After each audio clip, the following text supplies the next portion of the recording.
Et donc, moi, je vais commencer. Je me présente, je m'appelle Antoine Clark. Je suis intéressé dans la médecine globale et je suis impliqué avec l'Institut Pegasus depuis 2016. Oui, moi, je suis Neil Aria, je suis médecin et président du groupe l'Institut Pegasus, ou Pegasus en anglais. Alors, on est ici comme conférence depuis 2014, mais comme institut, on est très jeune, seulement de 6 mois. Et bienvenue à tous nos collègues de DRC. Moi, c'est Paki Sachimika. Je suis le directeur exécutif de la fondation Maman Makeka House of Hope. Mon domaine, c'est la santé publique. Et j'ai suivi Pegasus depuis le début. Depuis la première conférence, je crois que j'ai manqué seulement une conférence, si je ne me trompe pas. Et puis une conférence virtuelle parce que je me trouvais au Congo. Donc, ceci, c'est dans le fond de moi, ce genre de programme. Et puis le suivi, on en parlera plus tard. Donc, bonjour, je m'appelle Chloé Eward. Je suis coordinatrice pour les événements francophones à l'Institut Pegasus ou Pegasus Institute. Je suis avec l'Institut Pegasus depuis le mois de janvier, je pense, et donc je suis vraiment juste intéressée à faire la coordination des événements francophones pour pouvoir vraiment encourager le développement de ces activités et puis de ces recherches, de la sensibilisation au niveau de la paix, la santé mondiale à travers la lentille francophone. Et donc voilà, ça c'est moi. J'ai une maîtrise en santé publique et donc c'est pour ça que je m'intéresse à la santé mondiale principalement.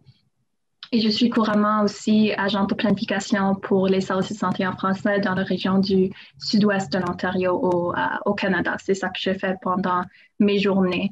Et puis, mon travail au niveau de l'Institut Pegasus, c'est un travail de bénévolat. Merci. Merci, Chloé. Docteur Igil, voulez-vous suivre? Bonjour, merci. Moi, je suis Deli Igil Yamkwam. Je suis médecin. Je travaille à Goma pour le moment, dans la province du Nord Kivu, avec l'OMS. Mais j'ai parcouru un peu les pays et quelques pays d'Afrique là pour apporter aussi mon apport. Tout ce qu'on fait comme travail ici en luttant contre les épidémies, notamment l'épidémie d'Ebola ainsi que la pandémie de Covid. C'est ce que je peux dire pour le moment. Avant. Non, merci beaucoup. On vous apprécie beaucoup que vous êtes capable de nous joindre aujourd'hui et merci beaucoup de vous avoir introduit. Oui, d'accord, merci. Et donc, bonjour et bienvenue. Ce webinaire a été organisé par quelques membres de l'Institut Pegasus ou de Pegasus Institute. C'est un groupe francophone qu'on essaie de créer, de former pour pouvoir commencer les discussions, promouvoir la paix, la santé mondiale et la durabilité à travers une lentille francophone essentiellement. Donc, l'Institut Pegasus ou l'Institut Pegasus, c'est une organisation à but non lucratif basée au Canada qui essaie vraiment comme j'ai dit, de rassembler des acteurs, des membres de la communauté, des médecins, des chercheurs, des décideurs, des universitaires, des organisations liées à la santé, des professionnels de la santé ainsi que des étudiants. Donc, plein d'acteurs au niveau qui s'intéressent et qui peuvent offrir leurs expériences professionnelles pour enrichir la discussion au niveau de la santé mondiale, la paix et la durabilité à travers une lentille francophone. De plus, nous visons à faire progresser la sensibilisation et la compréhension des problèmes de santé mondiale au niveau local et international sous l'angle de la paix et de la durabilité. Prochaine diapo, s'il te plaît. Et donc, nos activités principales, essentiellement, sont les événements comme ceci, comme le webinaire, pour commencer la discussion, l'éducation qui va en même avec les webinaires, De plus, les publications, les recherches, la sensibilisation et les politiques. Donc, on vise par la suite de ces webinaires qu'on essaie qu'on commence à partager avec vous, de par la suite prendre ces informations, des discussions qu'on a eues dans ces webinaires pour pouvoir publier des recherches ou nos discussions, des points importants et de faire la sensibilisation autour de la paix, la santé mondiale et la durabilité et d'influencer les politiques essentiellement. Et donc, nos sponsors, nous remercions nos donateurs de leur soutien continu, sans lesquels le programme d'aujourd'hui n'aurait pas lieu. Et donc, ces sponsors, par exemple, sont l'Université de Waterloo en Ontario, l'Université de Laurier à Ontario, l'IPPNW Canada, ainsi que le Conseil de recherche en sciences humaines du Canada. Et donc, si on progresse d'après l'horaire, nous sommes présentement à la présentation du Dr Kiongu. Dr Kiongu, êtes-vous à l'appareil? Est-ce que votre problème audio s'est résolu? Oui, bonjour à tous et merci de nous avoir excusés. Comme dit, je suis Dr Cyril Kiongu, je suis à Kikwit, en République démocratique du Congo. Et aujourd'hui, nous allons parler de l'Afrique et les nouvelles pandémies, Ebola COVID-19, et penser la nouvelle approche humanitaire. Bonjour à tous. Aujourd'hui, nous allons parler de l'Afrique et les nouvelles pandémies. Ebola COVID-19, repenser l'approche humanitaire. Nous voulons d'abord dire merci à l'équipe Pegasus francophone Canada qui nous a invités à ces assises. Ebola est de la famille de fièvres hémorragiques, lesquelles ont apparu dans le monde en 1967 à Marbourg, en Allemagne.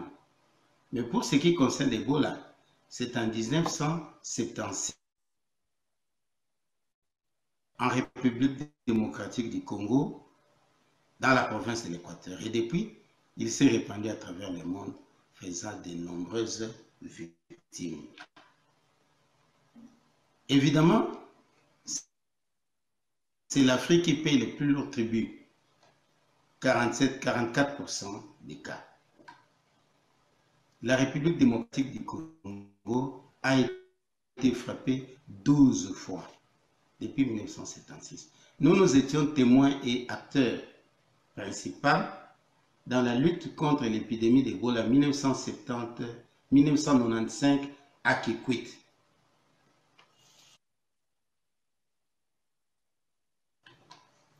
Kikwit est une ville de 600 000 habitants située à 500 km à l'est de la capitale Kinshasa.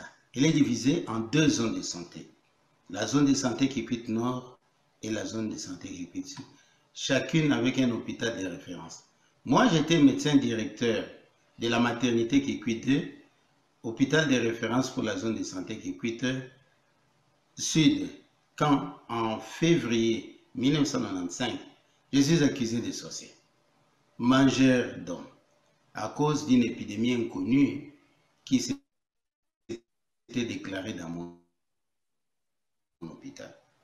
En fait, celle-ci avait commencé depuis décembre 1994 dans la zone de santé Kikwit Nord, où un charbonnier se serait rendu en forêt et aurait mangé du gibier volé.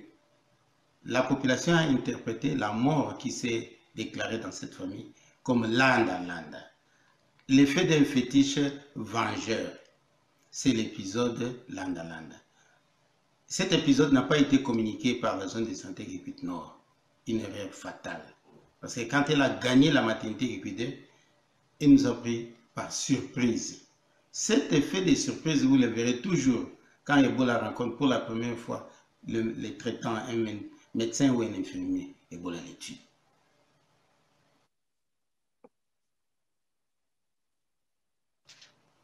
De janvier 1995 au mois de mai, la maternité Kikwit 2 s'est battue seule contre cette épidémie.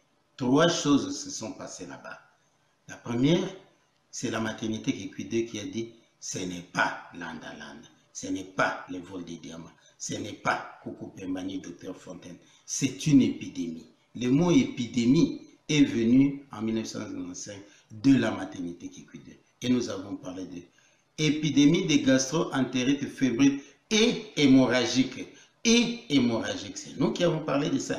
C'est nous qui avons décrit pour la première fois la maladie. Cette description que vous utilisez aujourd'hui en clinique, c'est nous qui avons fait le premier rapport, l'unique rapport de la maladie en 1995.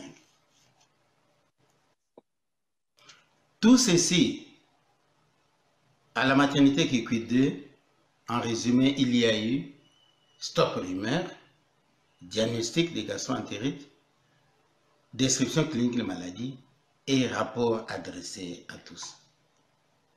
Comme personne ne nous écoutait, personne ne nous a écouté, personne n'a réagi, nous avons fermé l'hôpital et des malades transférés à l'hôpital général ont infecté l'hôpital général au mois d'avril. Il s'agissait de Kim Fumu, notre laborantin, opéré d'appendicite, et Géraldine Kimbondo Katadi, opéré de césarienne. C'est alors que l'hôpital général fut infecté, les infirmiers qui y travaillaient ont été contaminés et la sœur Floralba est morte. La mort de la sœur Flora a sauvé la ville. Parce qu'on a dit, mais qui fait des fétiches va manger même des blancs.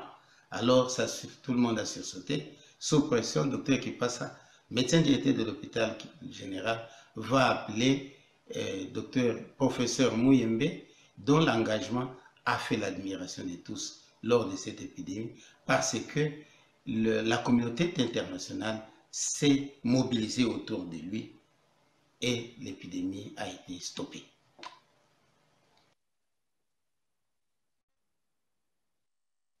Monument d'honneur.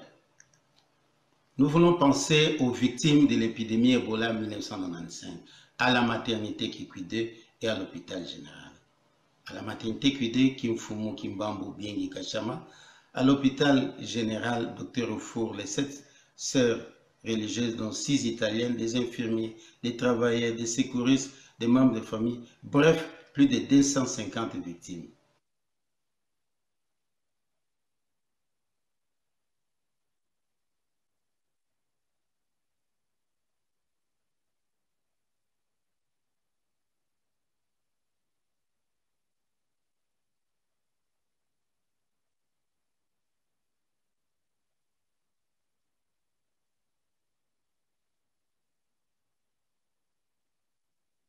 Merci, docteur Beya et Palata, des infirmiers comme Emery Mikulu, qui étaient des rescapés. Ils ont lutté contre la maladie en agonie pendant des semaines et ils ont vaincu la maladie. Ce sont eux qui ont fourni du sang frais, qui a ouvert la voie du traitement. Une intuition heureuse du professeur Mouyembe. Bravo au jeune docteur Odor Bouaka, aux infirmiers tels que Mvokolo, qui étaient les premiers à entrer dans les pavillons de mort pour soigner les malades de la prise en charge Ebola sans protection particulière. Aujourd'hui, vous y entrez en scaphandre, comme si vous allez sur la planète Mars. Merci à Emery, Dr Emery Bewa, Dr Bottom, qui les seuls sont venus à la rescousse lorsque j'ai crié « Épidémie, épidémie, épidémie » à la maternité Kikwit 2. Tout ceci, nous les racontons dans notre livre « Panique et Kikwit Ebola 95 » que nous vous recommandons et pour lequel nous sollicitons des subsides pour les diffuser largement. Parce que ça va permettre un sursaut de conscience auprès du personnel soignant pour les protéger. Ça va leur mettre dans les contextes réels de l'épidémie et à toujours se souvenir des gestes qui sauvent. Erreurs et leçons apprises. Diagnostic d'Ebola difficile en clinique. Pendant plusieurs semaines, on n'a pas pu poser le diagnostic d'Ebola correctement. À la zone de santé Kikwit Nord, ça s'appelait Landa.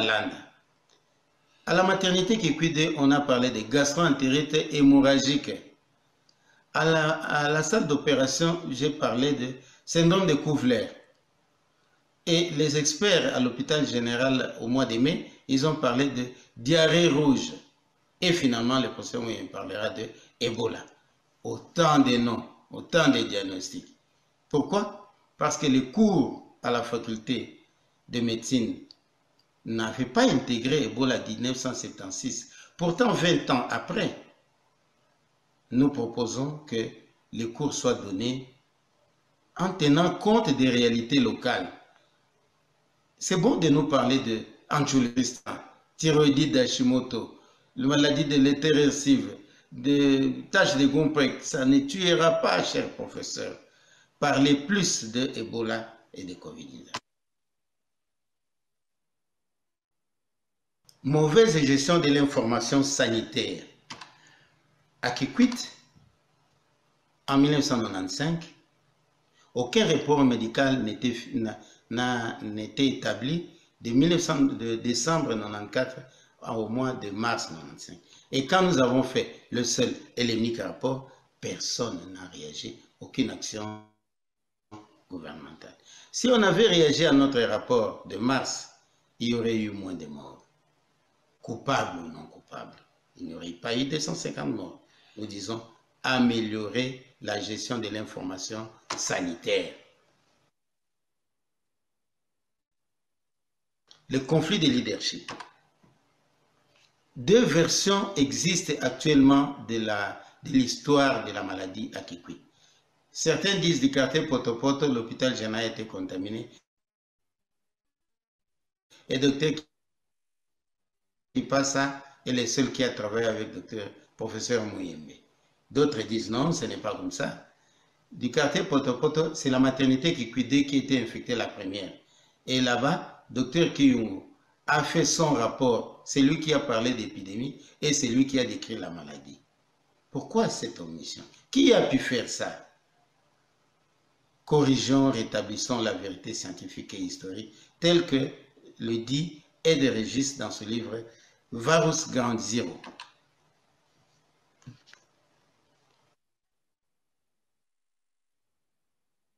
Chemin du réservoir du virus. Il est peut-être possible qu'on puisse trouver les réservoirs du virus à Kikwit. C'est un milieu clos et les souvenirs sont encore là. Les survivants sont nombreux. Mais il est admis que Kim Fumu, le laborantin tristement célèbre de la maternité Kikwit, fut opéré à l'hôpital général 2 fois. D'abord Dr Katwiki, puis Dr Nkuku, Dr Bouaka et des anesthésistes comme Kuswa, Takamba, Kamen. En regardant de près, tous ces gens étaient en vie. Ils sont restés en vie. La famille de Kim Fumu n'a pas eu de mort, ni ses enfants, ni sa femme. Mais on n'a pas regardé Géraldine Kimbondo Katali. Elle a échappé.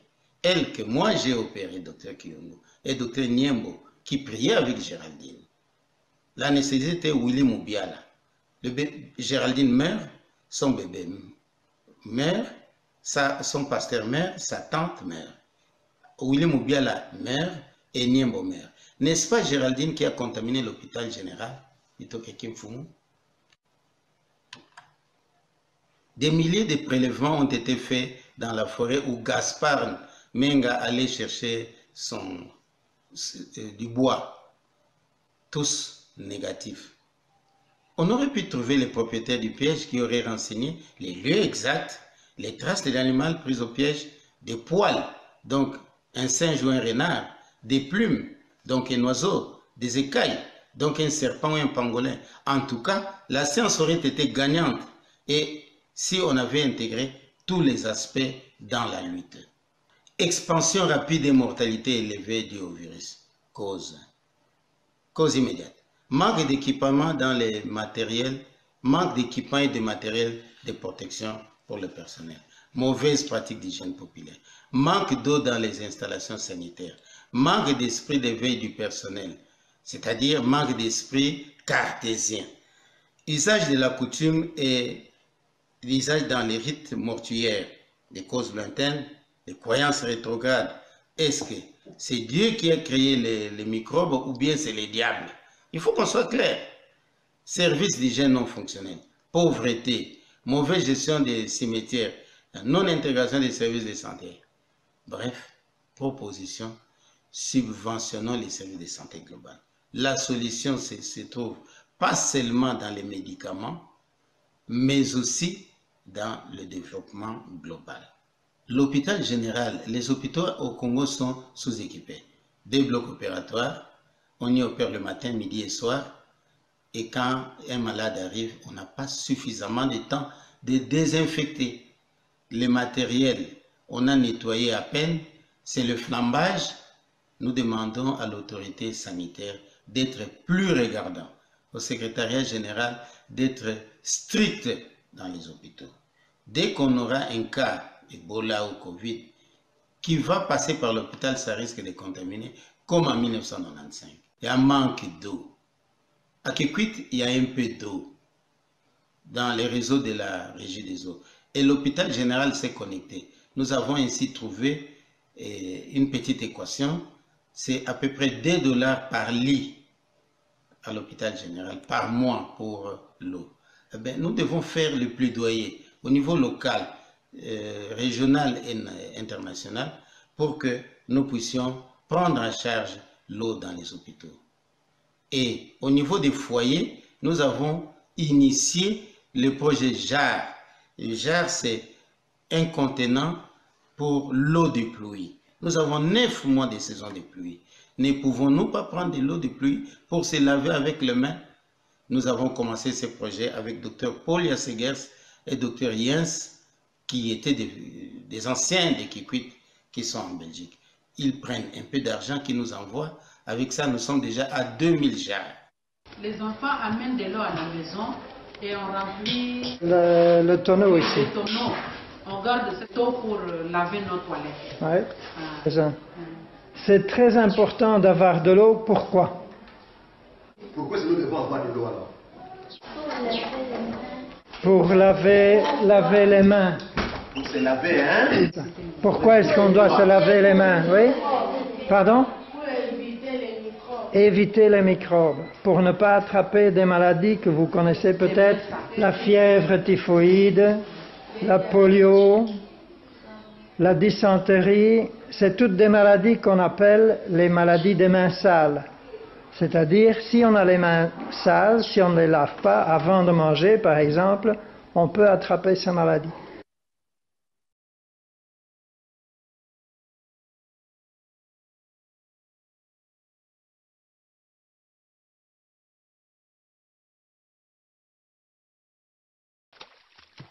Kikwit est situé à 520 km de la capitale Kinshasa.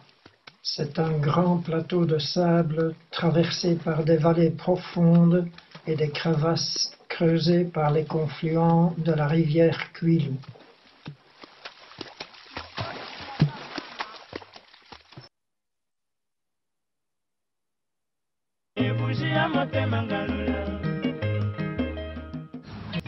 Là, c'est fini. C'est déjà terminé. Okay. Ça reste seulement de récupérer les déchets de riz. Oui. Après une semaine, ça va sécher. Après, on va chiquer ça pour faire sortir. On va faire tomber sur le côté pour enlever les déchets de riz. Et récupérer le moule qui est là. Oui. On essaye d'enlever le plus possible. Voilà une installation bien terminée avec l'écoulement de l'eau jusqu'à la jarre. L'heureux propriétaire.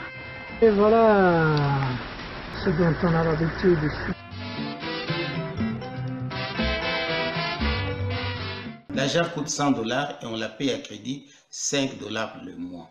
Avec ça, la famille peut faire une économie nette de 52 $ par mois, donc 400 $ l'an, que nous pouvons alors affecter pour les objectifs des millénaires. Sans avoir cherché de l'eau, sans avoir donné de l'eau, on ne peut pas dire lavez-vous les mains. On ne pourrait pas dire eh bien stop polio virus sauvage. On ne pourrait pas dire stop corona ni stop Ebola. D'abord, cherchons de l'eau. Ebola et Covid-19. Nous, pour ce qui nous concerne dans la province de Kwilu, particulièrement à Kikwit, nous n'avons pas connu un seul cas de Covid-19. Nous avons eu la chance. Parce que dès que les cas ont déclaré à Kinshasa, le président de la République, son Excellence Félix Tshisekedi, a nommé le professeur Muyembe un vétéran de la lutte contre les virus, les épidémies virales en RD Congo. Au sommet d'un comité multisectoriel. Et ce comité a si bien géré. Ils ont fermé les frontières. Ils ont bloqué la ville de Kinshasa pour contrôler toutes les sorties depuis Kinshasa vers l'intérieur. Et ils ont diagnostiqué précocement, activement les cas probables. Ils les ont retournés à Kinshasa. Ils les ont soignés. C'est ainsi que toutes les mesures prises de distanciation, laver les mains et tout ça, ça a permis de stopper la circulation du corona de Kinshasa vers l'arrière-pays que nous étions. Merci à l'équipe de lutte contre la Covid. Comment prévenir les prochaines épidémies en RD Congo? Nous disons, c'est avec la médecine globale. Au Congo, un médecin, c'est lui qui opère. Jusque-là, la médecine préventive, on ne la connaît pas. C'est ainsi que nous proposons de vous amener sur ces chemins. C'est notre expérience que nous avons fait à Kikwit avec l'école ferme. Venez voir des maisons à briques stabilisées. On y a placé des jarres. Et avec les jarres, c'est possible de placer des toilettes humides avec douche. La source d'eau est aménagée. Le jardin familial est imposé. L'élevage familial des cochons d'Inde, les petits ruminants que les enfants peuvent consommer contre la faim. Un poste d'animation sanitaire bien équipé. Tout ceci dans un système d'épargne et crédit. Il n'y a pas de dons. Ils obtiennent ce qu'ils veulent petit à petit en payant $5 le mois. Espoir.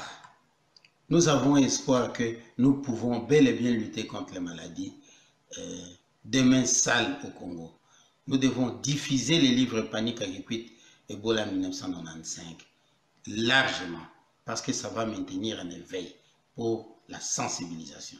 Nous rêvons d'avoir cette année 1000 parcelles avec des jarres. Et puis, dans ces parcelles, on pourra y installer 1000 jarres, 1000 parcelles avec élevage, avec des cochons d'Inde, 1000 parcelles avec jardin familial, des vélos pour chaque foyer pour évacuer les immondices. Nous avons dit et nous vous remercions. Et donc, ceci conclut la présentation du Dr Kiongu. Étant donné de la grandeur du groupe, je pense que nous allons garder le groupe tous ensemble pour la discussion.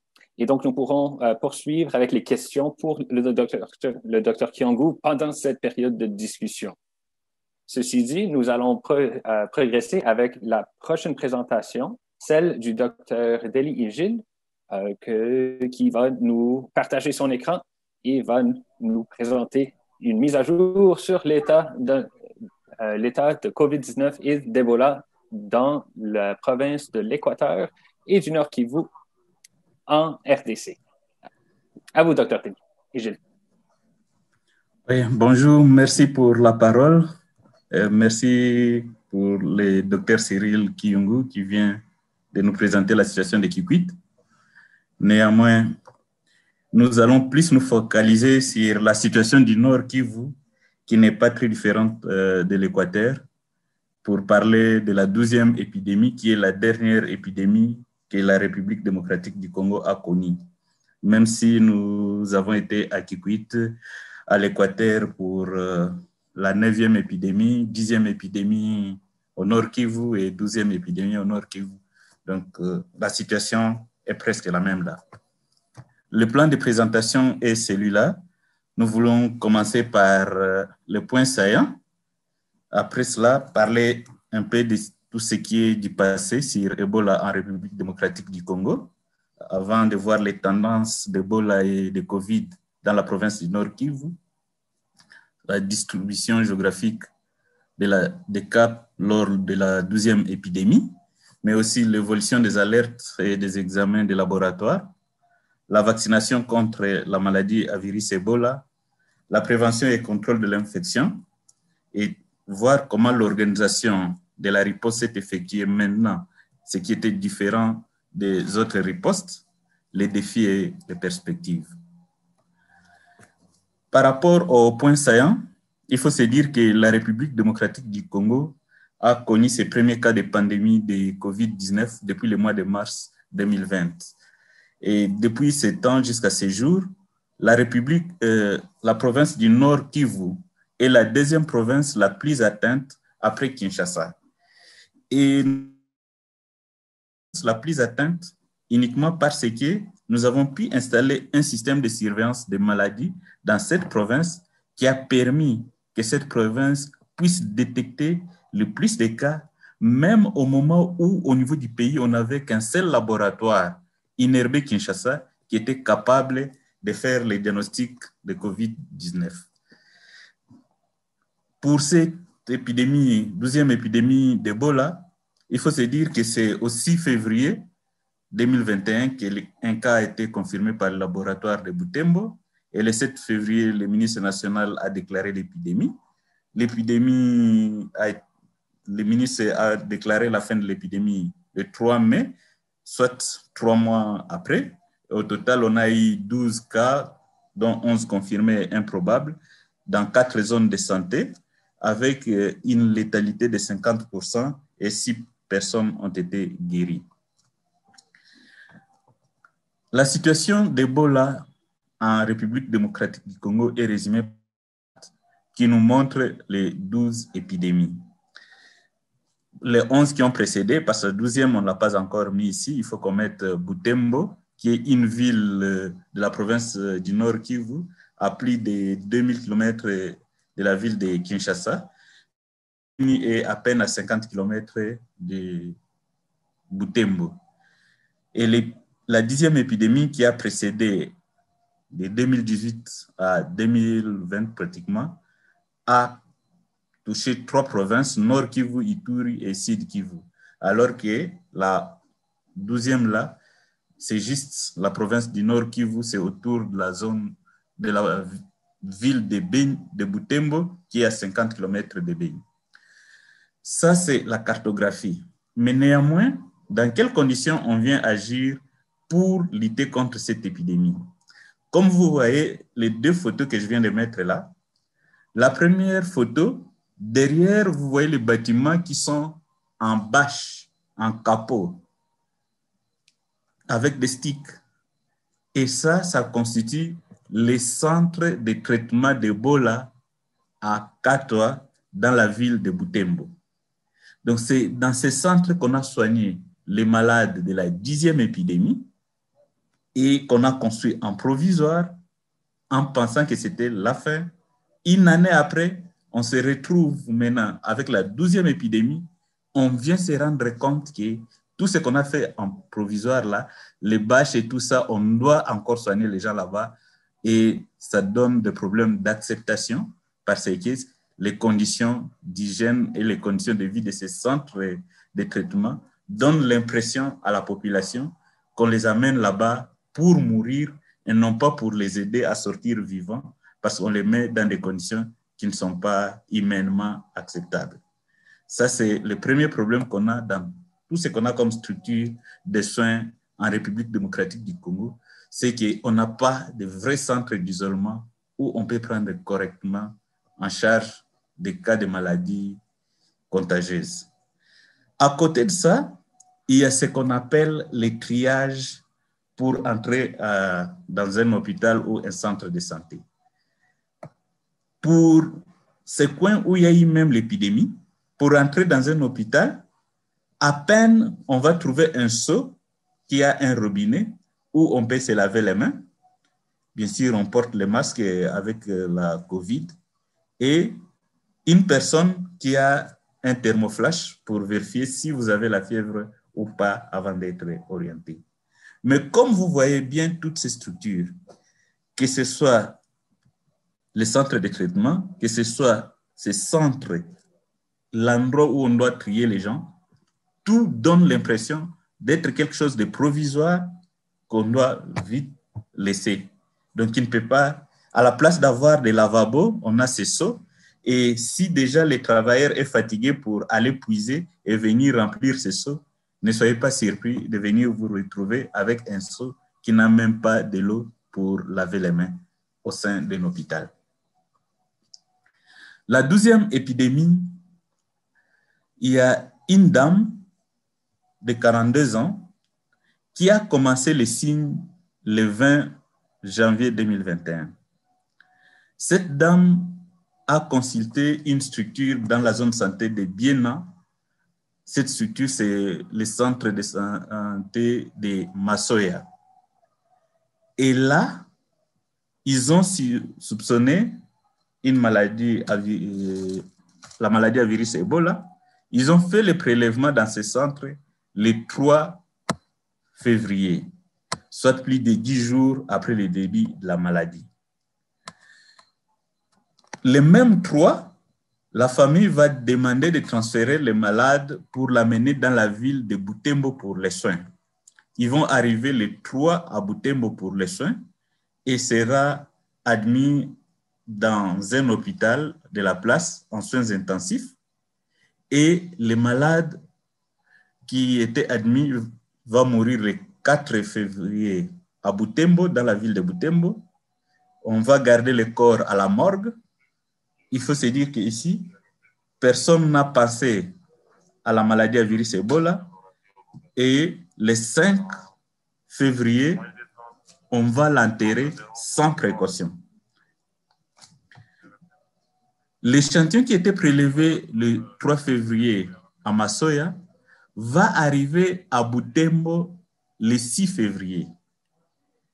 Uniquement pourquoi? Parce que les centres de santé n'avaient pas les moyens de transport pour que l'échantillon arrive rapidement à Butembo où se trouve le laboratoire.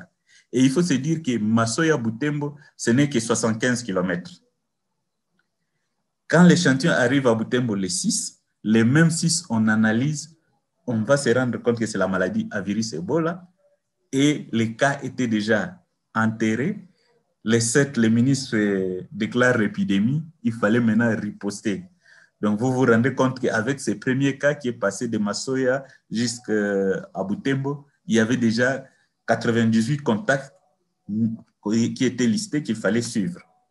Et tout ceci dans un contexte où il y a l'épidémie à COVID-19, avec les 2 vagues, ça, ce n'est que le schéma pour la province du Nord Kivu, comme je l'ai dit, qui est la deuxième province la plus atteinte après Kinshasa.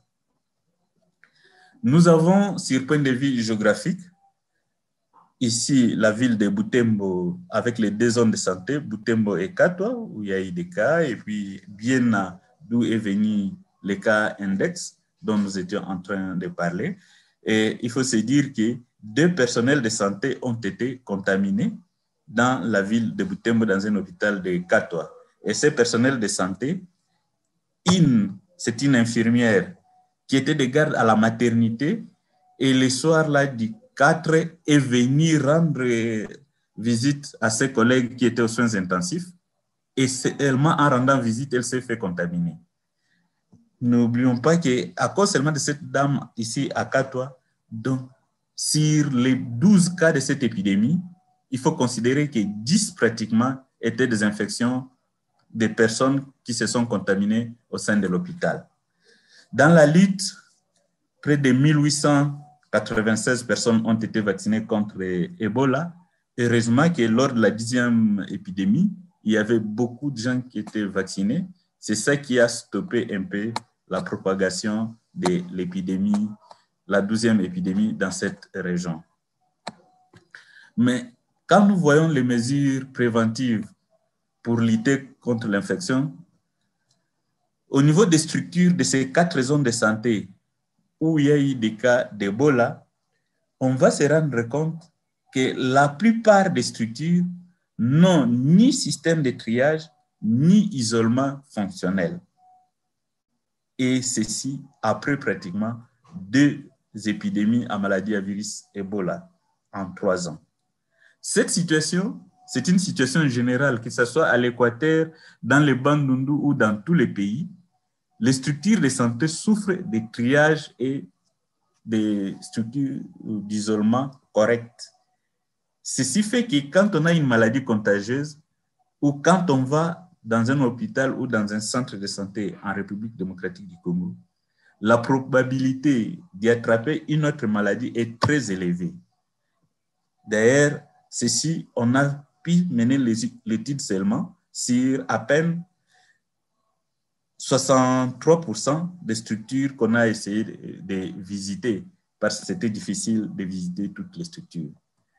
Toujours dans ce cadre de lutte contre l'infection, il y a les scores cadres de formation sanitaire que nous utilisons pour voir si la structure répond aux conditions ou bien constitue encore un risque de transmission des maladies. Ce qui est surprenant, c'est que sur 255 structures qui ont été visitées, une seule structure avait les scores cadres conformes, c'est-à-dire à 80%. Et cette structure se trouvait dans la zone de santé de Butembo. Et comme vous êtes en train de le voir, 64% des structures fonctionnent d'une manière très dangereuse et peuvent contaminer beaucoup de gens qui passent par ces structures-là, qu'on soit visiteurs, malades ou personnel qui y prestent. 34% de ces structures ont une cotation moyenne entre 50 et 79, et une seule structure est au-delà de 80%. La lutte contre cette épidémie s'est faite grâce à une organisation particulière, contraire à toutes les épidémies qui ont précédé. Pour cette fois, la coordination était menée par la province du Nord Kivu et le niveau national est venu juste pour appuyer la province. Et au niveau de la province, il y a une coordination des partenaires qui était menée par l'Organisation mondiale de la santé ainsi que OCHA, les deux organisations des agences des Nations Unies. Et cette lutte s'est faite à travers des piliers, comme vous les voyez, allant de la surveillance jusqu'à la prise en charge, et ils avaient la logistique comme appui. Donc, c'est tout le monde qui venait intervenir comme partenaire devait passer à travers ces piliers pour appuyer la lutte contre cette épidémie. Et c'est ça qui a fait la force pour qu'en maximum 3 mois, on arrête l'épidémie et que la contagion ne puisse pas continuer et qu'on déclare aussi la fin de l'épidémie. Mais néanmoins, cette lutte s'est faite à travers des défis. Parmi ces défis, le premier défi, c'était le défi sécuritaire. La province du Nord Kivu et particulièrement aux alentours de la ville de Butembo, il y a un sérieux problème d'insécurité et ça coïncidait avec une période où il y avait une hostilité contre les agences des Nations Unies, mais aussi les humanitaires. Ça limitait les mouvements et ça continuait à ralentir les activités sur terrain et particulièrement aussi l'appui et la mobilisation des ressources financières surtout n'étaient pas suffisantes pour mener une bonne lutte. Sur le point de vue surveillance, il fallait néanmoins chercher à renforcer la surveillance pour que tous les cas suspects puissent être notifiés, remonter des alertes régulièrement dans des endroits où on ne bougeait pas suffisamment.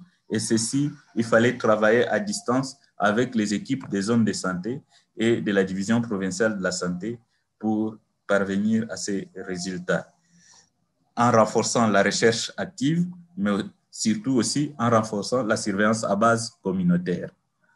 Les perspectives après cette épidémie, c'est qu'il faudra au moins qu'on puisse continuer à renforcer les systèmes de surveillance, intégrer les maladies et ripostes au niveau de toutes les zones de santé de ces pays.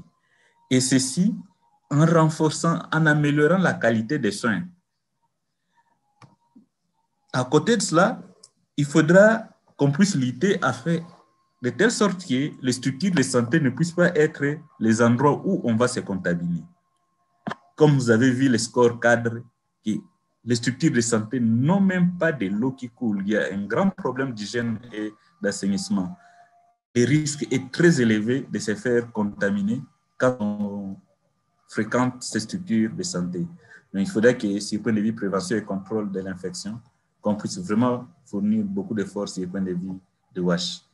Mais aussi, comme il y a les personnes qui sont guéries, et ces personnes gardent pendant longtemps les virus dans l'air liquide biologique, donc il faut un programme de suivi de ces personnes, que ce soit le suivi biologique, psychologique, et aussi de surveillance autour de tous les survivants ou des guéris de la maladie à virus et Ebola.